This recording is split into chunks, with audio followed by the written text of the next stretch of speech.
প্রিয় চাকরি প্রত্যাশী ভাই ও বোনেরা, তোমাদের সবাইকে গভর্নমেন্ট জব ফাইটার বাংলাদেশ চ্যানেলে স্বাগতম। তোমরা যারা চাকরির প্রিপারেশন নিচ্ছ, তোমরা সবাই এই একটি কোশ্চেনের সম্মুখীন হয়েছ যে নিচের কোনটি ক্ষুদ্রতম ভগ্নাংশ অথবা নিচের কোনটি বৃহত্তম ভগ্নাংশ। এই কোশ্চেনগুলোতে আমরা অনেক সময় প্রবলেম ফেস করে থাকি। হ্যাঁ, আমি আজকে তোমাদের এরকম একটি টেকনিক শেখাবো যার মাধ্যমে তোমরা মাত্র 2 সেকেন্ডে বের করে ফেলতে পারবে নিচের কোনটি ক্ষুদ্রতম অথবা নিচের কোনটি বৃহত্তম ভগ্নাংশ। সো তোমরা ভিডিওটি স্কিপ না করে সম্পূর্ণ দেখো। আশা করি পরবর্তী কোনো কোশ্চেন যদি এরকম তোমরা ফেস করো ভুল হবে না। তাহলে চলো আমরা প্রথম কোশ্চেনটা দিয়ে শুরু করি। তাহলে নিচের কোনটি ক্ষুদ্রতম ভগ্নাংশ। তাহলে দেখো এখানে আমাদের 4টা অপশন আছে।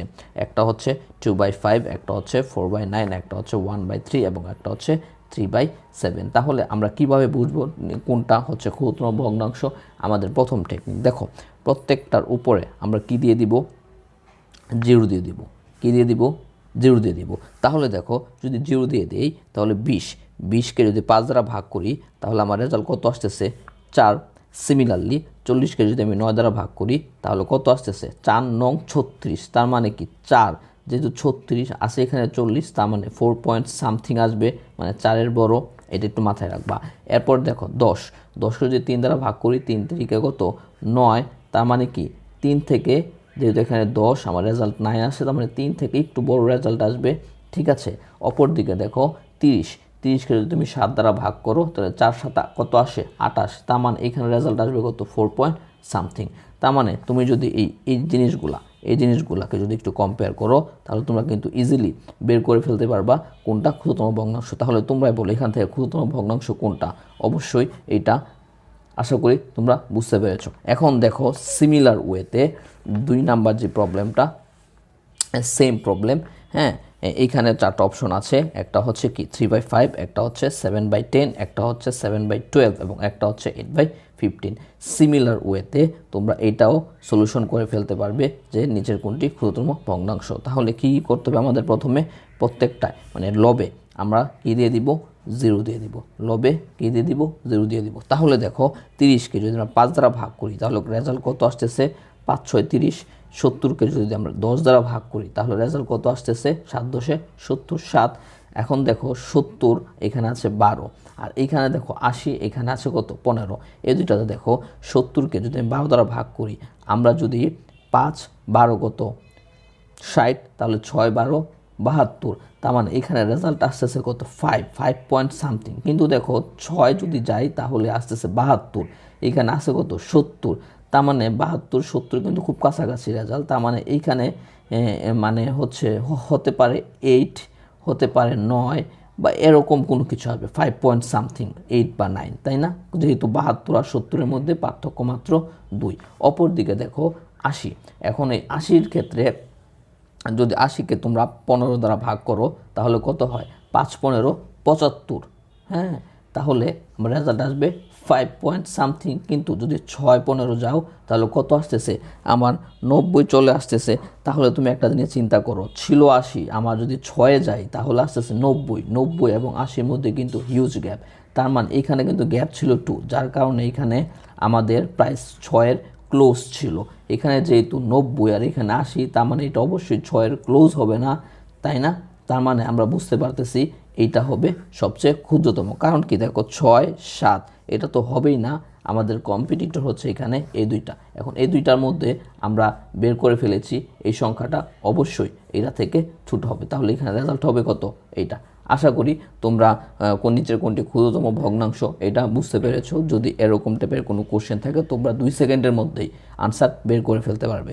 আচ্ছা, এর পরবর্তীতে আমরা দেখার চেষ্টা করব নিচের কোনটি বৃহত্তম ভগ্নাংশ। তোমরা আমার সাথে একটু মনোযোগ দাও। বৃহত্তম ভগ্নাংশের ক্ষেত্রে আমাদের কি করতে হবে? আমাদের এই যে লব এবং যে হর আছে তাদের ডিফারেন্সটা বের করতে হবে। তাহলে এখানে দেখো আমাদের ডিফারেন্সটা কত? 3 এবং 4-এর। 3 এবং 4-এর আমার ডিফারেন্স কত? 1। ঠিক আছে। এবং দেখো 5 এবং 9 এটার ডিফারেন্স কত? এটার ডিফারেন্স হচ্ছে কত আমাদের? 4। 7 এবং 12 এটার ডিফারেন্স কত আমাদের? 5। 9 এবং 13 এটার ডিফারেন্স কত আমাদের? 4। আমরা কি বুঝতে পেরেছি? আচ্ছা, এখন তোমরা বলো এই যে লব এবং হরে যে ডিফারেন্স, সবচেয়ে কম ডিফারেন্স কোনটা? সবচেয়ে কম ডিফারেন্স কিন্তু এইটা। তাহলে আমার আনসার হবে কত? এত। তাহলে এই ভগ্নাংশটা হবে কি? সবচেয়ে বড় ভগ্নাংশ। আশা করি তোমরা বুঝতে পেরেছো। সিমিলার ওয়েতে আমরা 2 নাম্বার প্রবলেমটা সলভ করার চেষ্টা করি। 2 নাম্বার প্রবলেমে কি দেওয়া আছে? 5/8, 6/11, 8/14, 3/5। তাহলে সেম আগেরটার মতো আমার লব এবং হরের ডিফারেন্স কত? লব এবং হরের এখানে ডিফারেন্স হচ্ছে কত? 3। লব এবং হরের আমার ডিফারেন্স এখানে কত? 5। এখানে আমাদের লব এবং হরের ডিফারেন্স কত? 6। এখানে আমার লব এবং হরের ডিফারেন্স কত? 2। এখন তোমরা বলো যে আনসার কোনটা হবে? হ্যাঁ, আগের নিয়ম অনুযায়ী আনসার কিন্তু এইটা হওয়ার কথা ছিল, কিন্তু এইখানে একটা ব্যাপার আছে। সেই ব্যাপারটা কি?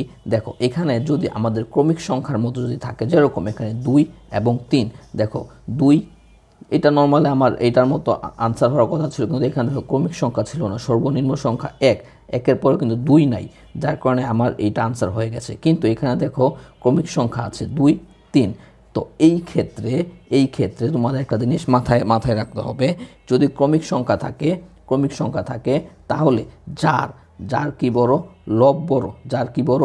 লব বড়, সেটা হবে রাইট আনসার। কি? যার লব বড় সেটা হবে রাইট আনসার। এখন কোশ্চেন থাকতে পারে যে 5 এবং 6 তো ক্রমিক সংখ্যা, কিন্তু ভাইয়া দেখো 5 এবং 6 ক্রমিক সংখ্যা হলেও এটা কিন্তু 2 এবং 3 থেকে বড়, যার কারণে এই দুইটা আনসারের মধ্যে আসবে না।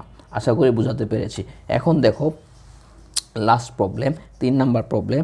এইটাও আমরা আসলে কি করব? লব এবং হরের ডিফারেন্স বের করব। এখানে লব এবং হরের ডিফারেন্স 1, এখানে লব এবং হরের ডিফারেন্স 1, এখানে লব এবং হরের ডিফারেন্স 1, এখানে লব এবং হরের ডিফারেন্স কত ভাই বলো তো? 2। তাহলে বলো এখন যে এখানে দেখো 3টার ডিফারেন্স 1 হচ্ছে, তাহলে এখন বলো বড় ভগ্নাংশ কোনটা হবে?